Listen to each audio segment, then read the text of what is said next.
Hello, everybody. Today marks the beginning of Lyme Disease Awareness Month. For those of you that watch my streams, those of you that know me in real life, you know how much of an impact that Lyme disease has had on my life. This is something that I take very seriously, and this is something I really want to talk about because you guys need to know about it.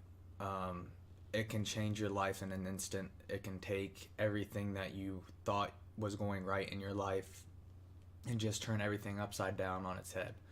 I want to take this time in the video and just tell you guys my story, and then some facts about Lyme as well. So, to start off, some more well-known facts about Lyme, or I guess unwell-known facts, is Lyme. So 300,000 people a year get diagnosed with Lyme. That's new cases. That's not, cumulative. That's new cases of Lyme every year. That's per the CDC. There is a lot of political things that the Lyme community is dealing with, the CDC as well. Is you have to test positive for 2 strains of Lyme disease in order to be test CDC positive. I have Lyme. I tested positive for Lyme, but I only tested positive for 1 strain, so I don't even count towards that number. We know I have Lyme. I have Lyme in my system. It showed up in the blood test. It showed up in other tests. We know I have it, but the CDC doesn't recognize it. Second off, a lot of insurance companies won't recognize Lyme either. They won't treat it, pay for treatment, things of that nature. It is awful. Lyme can affect you in many different ways. It's known as the Great Impersonator because it impersonates so many other diseases. You get so many false diagnoses, and you'll think, oh, hey, I got this diagnosis. I'm finally in the clear. We can get this fixed. I can get healthy again. And then that you were diagnosed with the wrong thing. I mean, it sucks. I've been through it. Again, like I said, it's a very emotionally draining experience to go through. Just some things to look for. There's one telltale sign that you have Lyme. One, you got bit by a tick. If you got bit by a tick and you get a red bullseye rash, that's Lyme. That's the Bartonella. All right. You need to get checked. You need to get on your antibiotics, and 2-3 week stint of antibiotics. You should be good. That's the CDC's recommendation. That is correct. That should take care of it. It won't always, but it should. However, when you're like me, and you go undiagnosed for so long, this is where the CDC and the mainstream medical community are kind of up in arms. Is they don't believe that stage 2 or chronic Lyme exists. I'm a testament. It does. I was on their recommended treatment for over 2 years. I'm still having issues. It's not a telltale like that. If you're in the chronic stages, if you get diagnosed years after you contracted the disease, you're going to have a tougher time getting healthy than what they say is recommended for the treatment. But you can see around me, I have some facts about Lyme. As I said, May is Lyme Disease Awareness Month. So that's what I'm going to be doing on my YouTube and via my streams. Is I'm going to be trying to educate my viewers, and all donations, all bits and donations, and all money I make from subs this month, I'm donating to Lyme Disease Foundation for research so we can get better testing and try to get treatments that will actually make Lyme patients healthy. That's my goal. That's what I'm using these platforms for, is to raise this awareness. So my story. I went 8 years undiagnosed. I was diagnosed in 2014, and how we found out it was Lyme was quite a trip. So I got bit in 7th grade. I've only been bit by 1 tick in my life. It was in 7th grade. and I had the red bullseye rash up on my head. However, I was a wrestler. About a week after I got bit, I was at a wrestling camp at Ohio State, and they told me I couldn't wrestle. I had ringworm. So I went to my doctor. They said, "No, no, you're fine. You don't have ringworm. It's just a rash of some sort. You're good." They completely missed it. I had all the signs. I had the sign, and it was missed. Um, we progress. That winter, I start getting lightheaded during practices. That never happened to me before. Move on to my 8th grade year. I start getting even more lightheaded. My freshman year, I start passing out and blacking out, getting vertigo type symptoms. I was actually diagnosed with vasovagal syncope, you know. Um, they were saying I was standing up, my blood pressure dropped, and I went out. So I had that diagnosis. Then I move on throughout high school. I start passing out more and more, blacking out more and more, exercise-induced asthma. I start getting panic attacks. I never had panic attacks, anxiety attacks. Never had issues with these things before in my entire life. I was always a very healthy kid. But they slowly and gradually got more severe. Then I get to my freshman year of college. I'm 5 hours away from home, on my own, at school. I just won the starting job over 2 seniors. As a freshman, for a college football team, I was at an all-time high. I was so excited. I'd already talked to the wrestling coach about walking on there, and I was going to be a 2-sport college athlete. The 2 sports I love, football and wrestling. I was so excited. 3rd game of the year.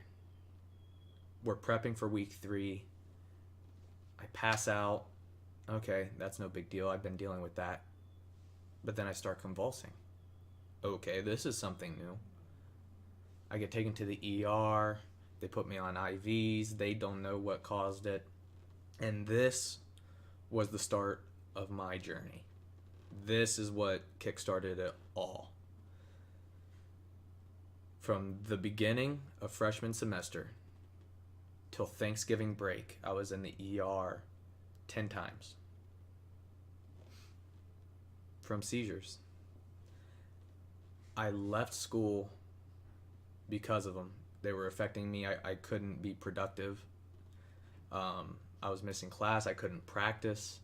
I was in the ER more times. Like, it was a running joke between me and my friends that I had my own bay in the little county hospital there. Like, that was my bed. That Thanksgiving break, I spent 4 days here at a local hospital. And during that time in that hospital, I was having up to 13 seizures a day, each lasting around 15 minutes apiece. I mean, they were severe. They were strong convulsions, twitching at the neck. I'd get some Bell's palsy type stuff going on with my hands. I mean, it was painful. There were I had 3 different kinds. One, I'd be completely out.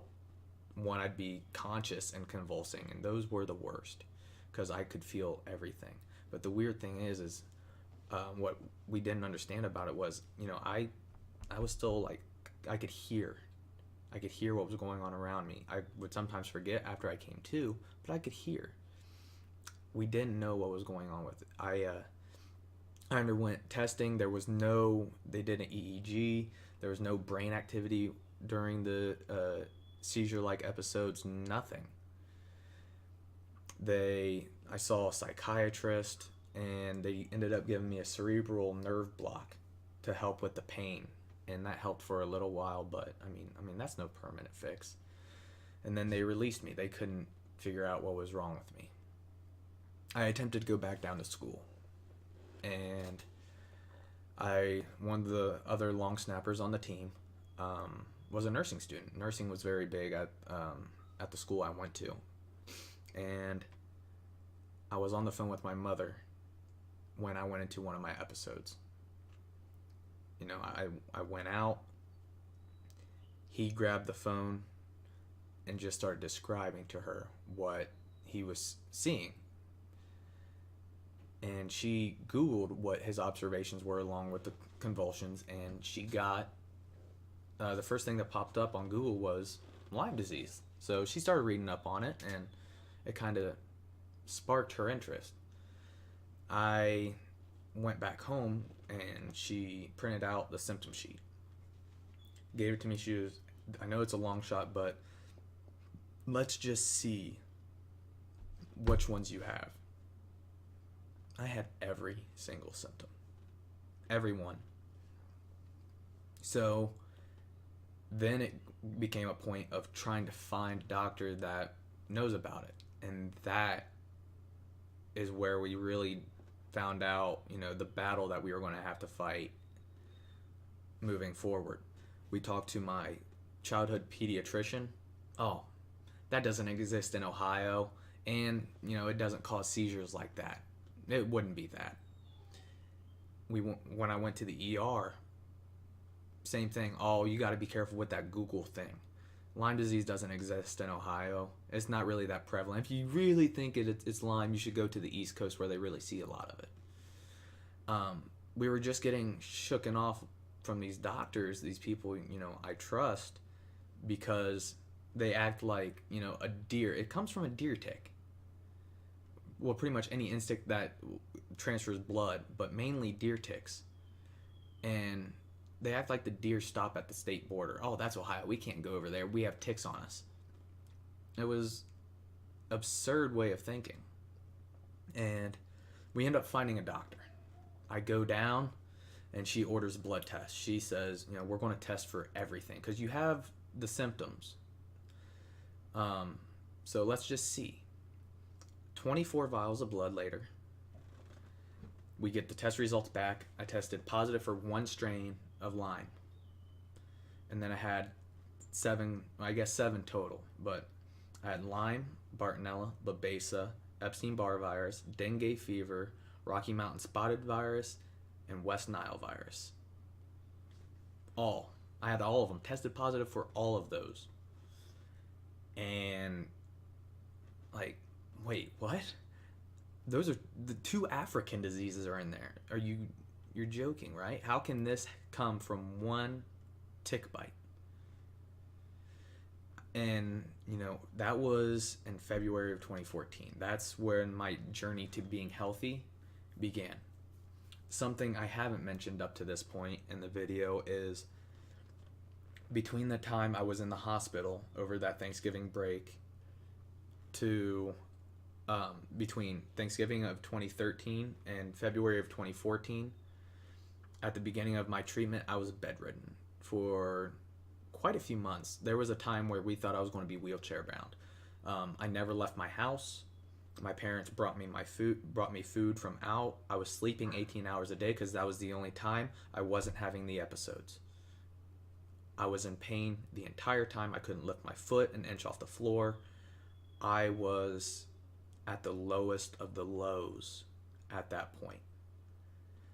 I had gone and seen 10 different specialists, from neurologists, cardiologists. I went up to the Cleveland Clinic trying to find all these, I went down to Louisville, all these doctors just trying to find something, but nobody had any answers for me. And then I found out for sure, hey, it's Lyme. And I couldn't even start on antibiotics to try to kill it immediately. I was so immune deficient. I had a chemical sensitivity. Just a hint of the smell of perfume would send me into an episode. It was awful. Aerosol sent me into episodes. If I was single at the time. When I met my future fiance, I texted her and said, hey, this was when we were hanging out for the first time. Hey, don't wear any perfume. That can set me off into a seizure.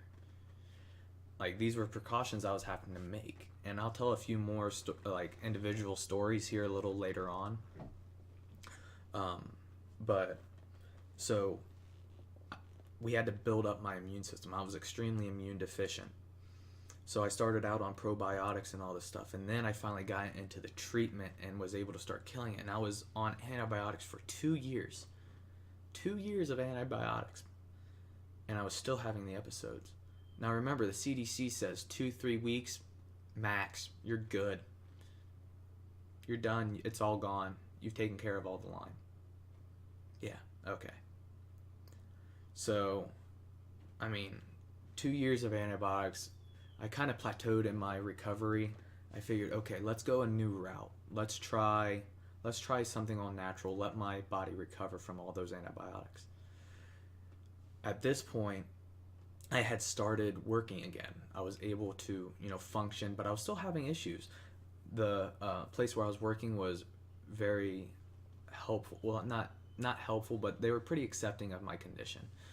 I would work. If I had an episode coming on, which I would always feel them coming on, I would go to the back, have it, come back out to work. That was just my normality. That was my normal day. That's my life. I was used to it. First time it was a shock to my coworkers, but hey, they got used to it as well. And I started this new treatment, all natural, and I started getting a little bit better again. I started feeling better. I wasn't sluggish. Around this time, I was having really bad insomnia, where I couldn't sleep at all. I was taking like 50 milligrams of melatonin plus Cavanase, which was the only thing I found online that could help. I mean, that was so expensive, but I couldn't sleep. I would take all that, and I'd still not sleep a minute at night. I mean, all these things, all from just one little tick bite. And I'm still on. I went and found. I went through that protocol and then moved on to a new one, the one I'm on now, and I'm doing much better. However, I'm still dealing with stuff. I'm still dealing with lingering things and trying to get this stuff figured out. I mean, it's really, really hard when you go from having your entire life ahead of you. I was a history major with a minor in education. I was wanting to be a history teacher and coach. I was going to be a 2-sport college athlete. I was going to play football and wrestle.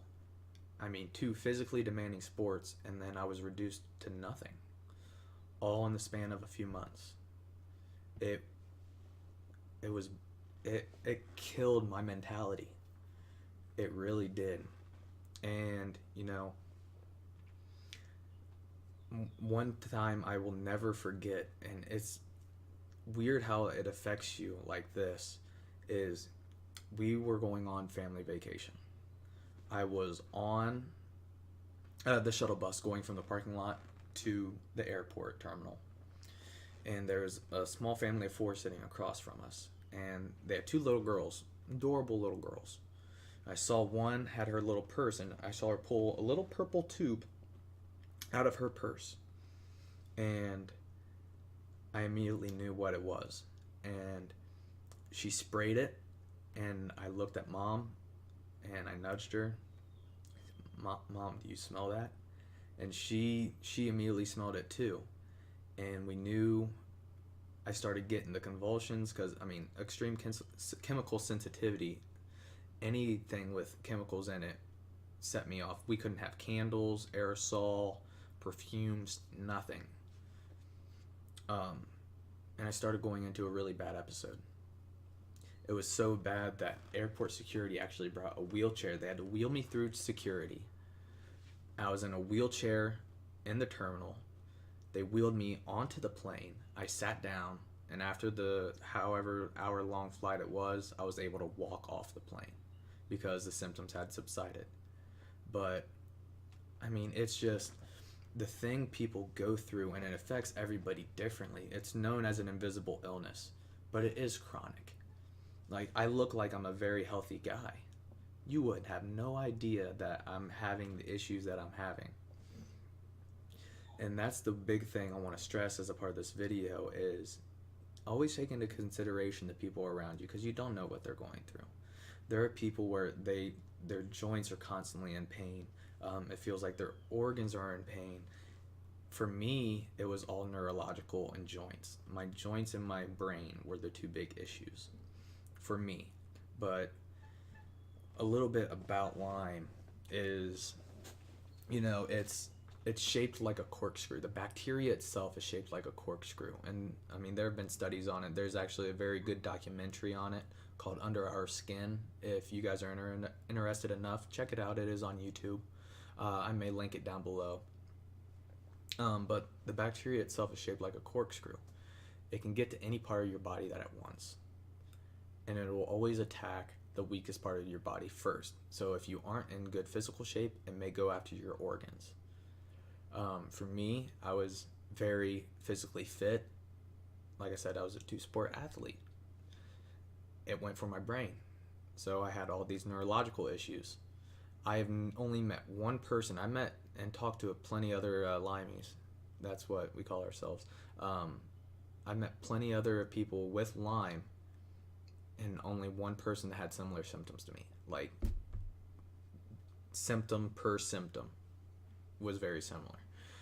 So I just want you guys to be aware of the facts, all right? Look at these facts, understand them, know the risks. When you go outside in the woods or by a lake, check for ticks. If you get bit by a tick, save the tick. Keep it. Get the tick tested. You can get a tick tested for free. It won't cost you anything. If you get bit by a tick and you save the tick and it tests positive for Lyme, guess what? You most likely have Lyme. You can get on the antibiotics and save yourself this hassle. All right, you don't want to have to deal with this. This disease is something I would not wish on my worst enemies. It is demoralizing. It takes everything away from you. And I am lucky enough. I have a great support system. My family have always been there. They've done everything I needed. My fiance has been very understanding of this. The places I've gone to work have been very understanding for the most part. I've been very lucky. There are people that aren't as lucky as me. There are people that are bound to wheelchairs. There are people that are still bedridden. There are people that they do all these different treatments and see zero improvement. Know the risks. Try to educate yourself a little bit, and I do plan on posting more content about this. But again, I will leave a link below to donate if you guys want to donate to Lyme disease research and to improve the testing, because one of the big concerns with Lyme disease is the testing is inaccurate. There's no real accurate testing. There are so many false negatives. It is very bad. These people that are sick and that actually do have Lyme get a negative test, and they're like, okay, well, it's not that. Now we need to find something else. Find out what it actually is when it really was Lyme, and it was just a false negative. We really need to get more accurate testing. Another little fact, Lyme disease there are more cases of Lyme than HIV and AIDS and breast cancer combined. There are more cases of Lyme. It is exceeded epidemic proportions, guys. That's what I'm going to try to do all this month. It is Lyme Disease Awareness Month. I'm going to try to raise awareness, inform you all, and just try to raise some money to help my community. I appreciate your time for watching this video. I know it was unscripted. I just uncut, just me kind of telling you my story. If you're ever in the stream or down in the comments have any questions about my particular case or Lyme disease in general, feel free to ask. I will do my best to answer any questions you have. So thank you very much for watching this video, and I'll see you guys in the next one.